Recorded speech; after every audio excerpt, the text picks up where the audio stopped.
Hey guys, before I begin this video I just want to preface this by saying that I completely forgot to mention, but Luke Garrett is also featuring in this video. We have a very special guest for this one. He's going to be sharing his thoughts on this cube and telling us what he thinks about it, I guess. And if you're just here for his part, I'll leave timestamps down in the description below. You can go ahead and click around. But yeah, with that being said, let's just get straight on to the video.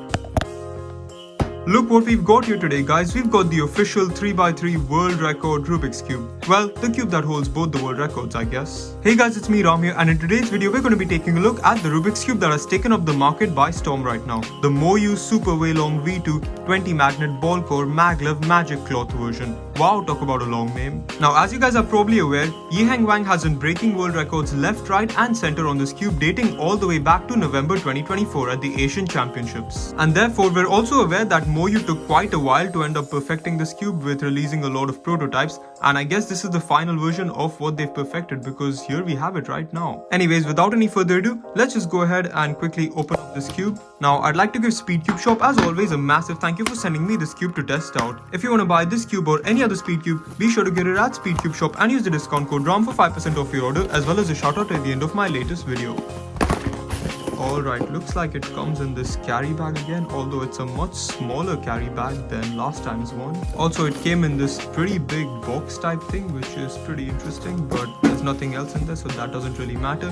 Let's just go ahead and take this out right now. It also came in this bag, which also has nothing else. And here we have the box of the cube. Wow, I can't believe it took us so long to get here. Alright, here we've got this satisfying magnetic box. This reminds me so much of the MoYu Weilong GTS2M's original magnetic box, which was pretty iconic at the time. Anyway, let's just go ahead and take this stuff out.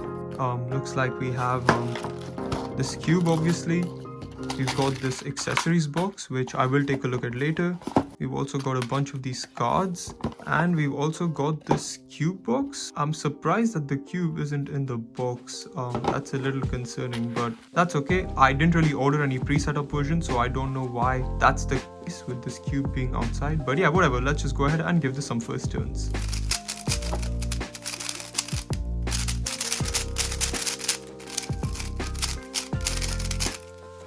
Alright, I just went ahead and cleared all that stuff out of the way, and right out of the box, this cube is actually really fast, as you guys can see, but also has super light magnets. It feels very interesting, though personally I don't think quite in a good way yet. Out of the box, I don't love the speed and magnet strength combination personally. It just feels like the cube is way too uncontrollable, and the corner cutting is just, as you guys can see, just not that great. The feeling of this cube is also super similar to the original Super Weilong, and this cube is actually super light in comparison. Alright, so here's my original Super Weilong on the left, and this is the V2 on the right, and as you guys will hear,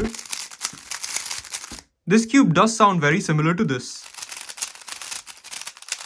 However, the main difference between these two cubes is the weight. While the Super Weilong V2 is extremely light and fast and stuff, the V1 is much heavier and also has much stronger magnets. Now, I'm pretty sure the magnets on the V2 can also be adjusted, as we can see right here, and I will go ahead and play around with that. But straight out the box, as for my first impressions on stock settings, I'm honestly not quite the biggest fan. After setup, however, I have heard very positive things about this cube, and personally, even though I really enjoyed the Super Weilong V1, there were quite a few people who really didn't enjoy it, and the Super Weilong V2 is a lot more widely liked, so I'm hoping that after my setup, I will be able to enjoy this a lot more. Anyway, the cube in itself is a very pleasant feeling. It's not like it feels unpleasant or anything, it's just that the lockups and the speed just kind of ruin it for me out of the box. As mentioned earlier, the corner cutting on this cube really isn't that great. It can barely do 45 degrees. And as for reverse, it's not that bad, but honestly I feel like I've seen cubes with better reverse corner cutting. Anyways, yeah, while turning fast on this cube, I am able to turn pretty quickly. However, I'm not very confident in my turns, and it does feel like the cube does lock up more than I would like. Anyways, let's see if there's any first solve magic in this cube. Oh god, I'm gonna have to turn so lightly on this cube. It's just so uncontrollable and fast. And yeah, anyway, let's just see how it goes.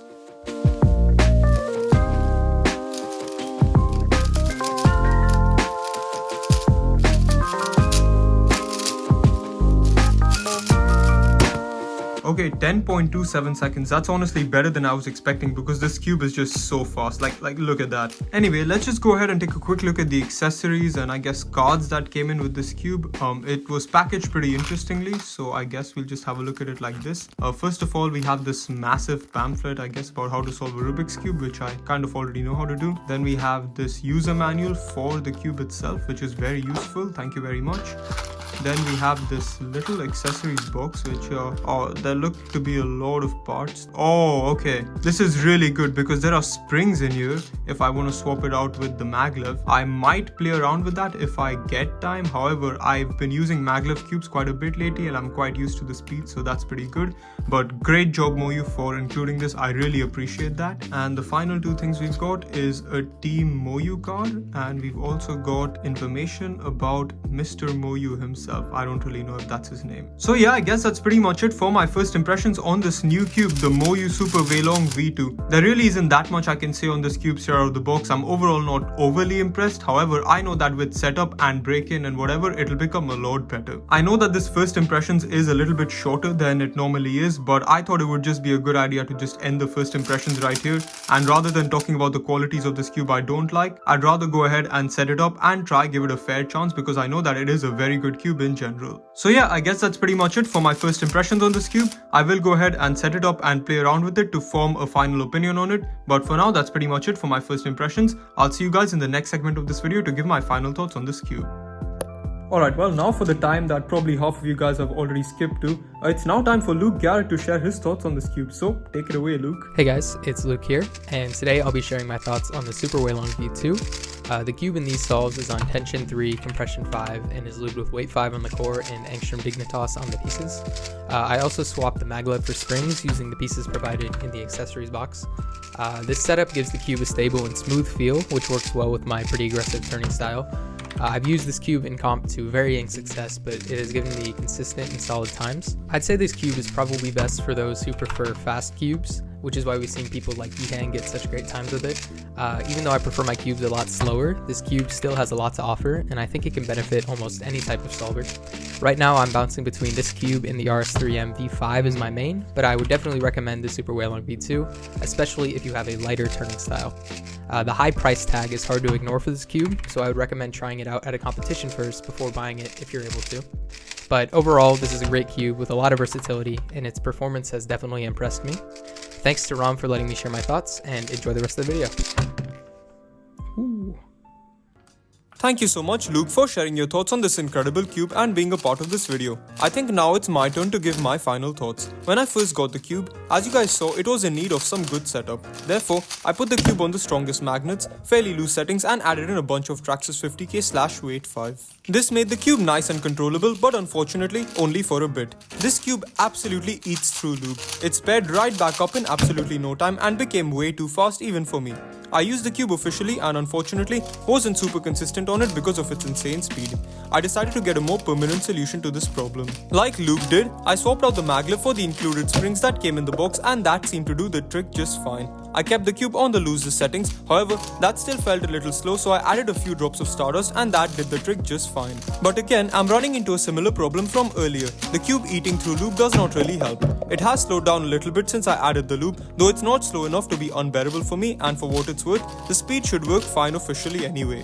Now this cube is really good on paper. It feels amazing, has a fair speed, and overall is a great cube. However, there are two things I just can't overlook on this puzzle. The first thing is the price of the cube. The spring version comes in at $64 whereas the maglev is $82. While the spring is still somewhat fairly priced in my opinion, the price of the maglev version is kind of off the charts in my eyes. It is by far the most expensive mass-produced magnetic 3x3 on the market right now, and for it to justify that price, in my opinion, it needs to be the single best 3x3 on the market. However, it really isn't.